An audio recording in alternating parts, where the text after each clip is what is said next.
आज का अफ़गानिस्तान 5500 साल पहले गंधार हुआ करता था और हिंदुस्तान आर्यभट्ट। तब से लेकर आज तक दुनिया का ज्योग्राफी अब बदल गया, लेकिन कुछ नहीं बदला तो वो गंधार का नसीब। कहते हैं कि एक श्राप है जो गंधार को कभी शांति से नहीं जीने देता। इतिहास में की गई एक ऐसी गलती जिसका खामियाजा गंधार आज तक भुगत रहा है। हिंदू धर्म ग्रंथों में लिखी बातें आज भी प्रासंगिक दिखाई देती है। बताया जाता है कि गंधारी का दिया हुआ एक श्राप गंधार यानी अफ़गानिस्तान की छाती पर नासूर बनकर आज भी रिश्ता रहता है। इस वीडियो में हम आपको बताएंगे कि क्या अफ़गानिस्तान वाकई गंधारी का दिया श्राप झेल रहा है। साथ ही आप ये भी जानेंगे कि आखिर गंधारी ने गंधार यानी आज के अफ़गानिस्तान को कौन सा श्राप दिया था। इतना ही नहीं, इस वीडियो में आप ये भी जानेंगे आखिर वो कौन सी वजह थी कि गंधारी को अपने मायके यानी गंधार को श्राप देने पर मजबूर होना पड़ा। हिंदू ग्रंथ महाभारत के अनुसार पांडवों के पितामह भीष्म ने गंधार राज्य परिवार के ज़्यादातर लोगों का वध कर दिया।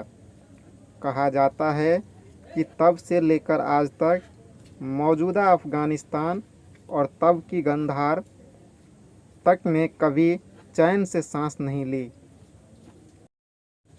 कई अध्ययनों में यह बात साफ हुई है कि अफ़गानिस्तान का महाभारत के साथ काफ़ी गहरा रिश्ता है।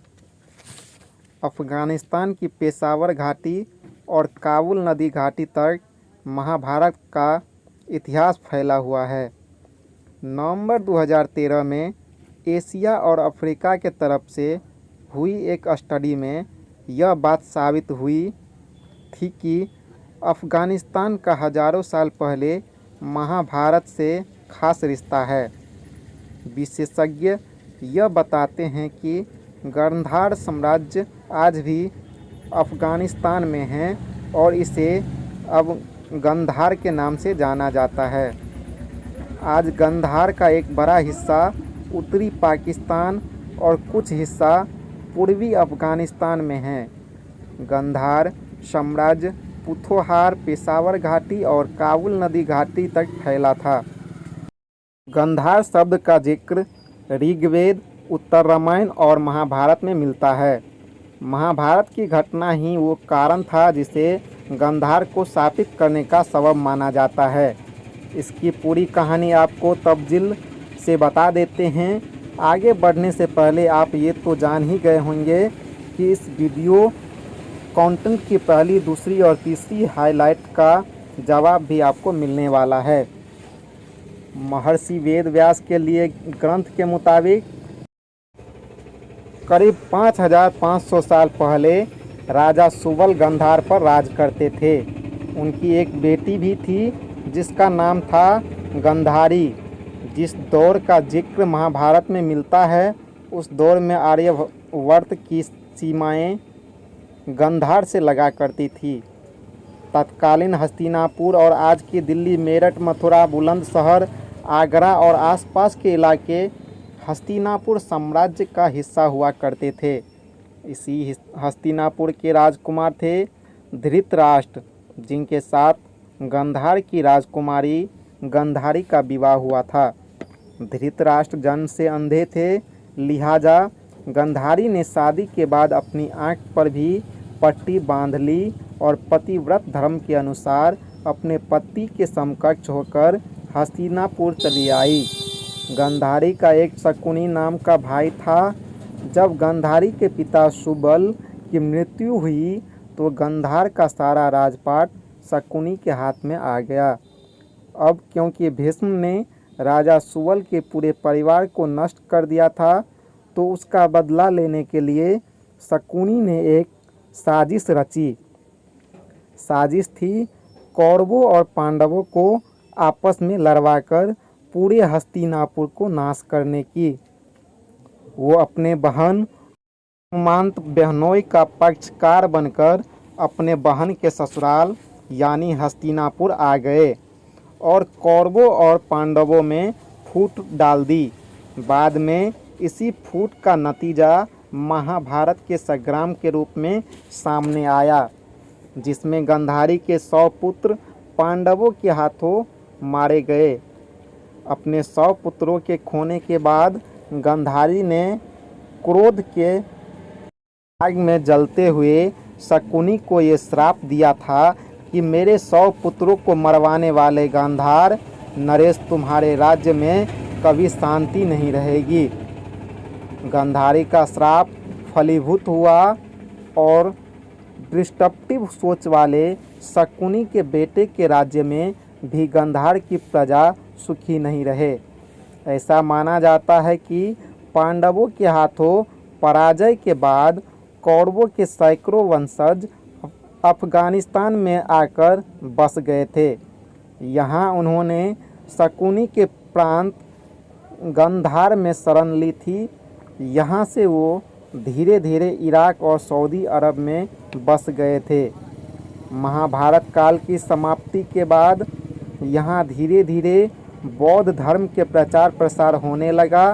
यहाँ तक कि एशिया के कुछ भाग में बौद्ध धर्म तेज़ी से फैलने लगा। भगवान शिव की पूजा यहाँ से धीरे धीरे खत्म होने लगी और इसके बाद बौद्ध धर्म के अनुयायी अपने धर्म को बढ़ावा देने लगे। मुस्लिम शासकों का यहाँ कब्जा करने से पहले कई मौर्य शासकों ने यहाँ पर राज्य किया। उसके बाद 11वीं शताब्दी में यहाँ महमूद गजनवी ने अपनी सत्ता स्थापित कर लिए और इस तरह गांधार बन गए गांधार, जो कि अब यहाँ गांधार नाम की एक शहर के रूप में जाना जाता है। ऐतिहासिक साक्ष्य बताते हैं कि उस गांधार राज्य में वर्तमान के उत्तरी पाकिस्तान का भी कुछ हिस्सा था। एक दौर ऐसा भी आया जब विश्व विजय की अभियान पर निकला सिकंदर अफ़गानिस्तान के मुहाने पर पहुंचा। 1 साल के भीतर उसने अंटोलिया, मेसोपोटामिया और परूसिया पर कब्जा कर लिया था। ये अफ़गानिस्तान था। सिकंदर को लगा कि ये तो कुछ दिनों की बात है, लेकिन वहां पहुंचने पर उनका गणित उल्टा पड़ गया। वहां अंतहीन जंग शुरू हो गया। छोटे छोटे अफ़गान कबीलों ने सिकंदर की मजबूत सेना को हाँकने पर मजबूर कर दिया।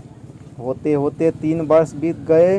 फिर एक दिन सिकंदर के नाम एक चिट्ठी आई। उसकी माँ ने तंज कसते हुए पूछा था कि सिकंदर कैसा योद्धा है जो 3 साल में भी एक छोटी सी जगह पर अटका हुआ है। सिकंदर ने चिट्ठी पढ़ी। उसने एक थैली में अपने आसपास की मिट्टी भरी, साथ में एक संदेश भेजा, माँ इस मिट्टी को अपने घर के आहट्टे पे बिखेर देना। सिकंदर की माँ ने वैसा ही किया। अगले ही कुछ दिन से मैसिडोनिया के कुलीन लोग आपस में लड़ने लगे। वहाँ भयानक मार काट मच गई।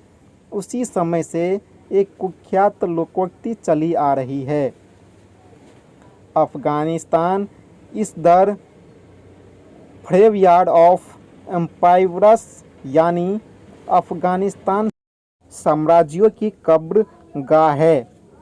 सिकंदर ने बाद में अफ़गानिस्तान को जीता भी, लेकिन बहुत लंबे समय तक उसका राज्य नहीं चला। जितने भी समय शासन रहा वहाँ खून खराबा होता रहा। 19वीं सदी में यही हाल ब्रिटिश राज्य का हुआ। दुनिया के तमाम हिस्सा पर कब्जा करने वाले अंग्रेज अफ़गानिस्तान पर कभी तसल्ली से शासन नहीं कर पाए। अब जब तालिबान ने फिर से अफ़गानिस्तान को अपने कब्जे में ले लिया है, गांधारी के उस श्राप को लेकर फिर एक बार चर्चा शुरू हो गया है। ऐसा माना जा रहा है गांधारी के श्राप से गांधार आज तक उभर नहीं पाया है। अगर आपको मेरा वीडियो पसंद आया हो तो प्लीज़ हमारे चैनल को सब्सक्राइब कर दे और बेल आइकन भी दबा दे।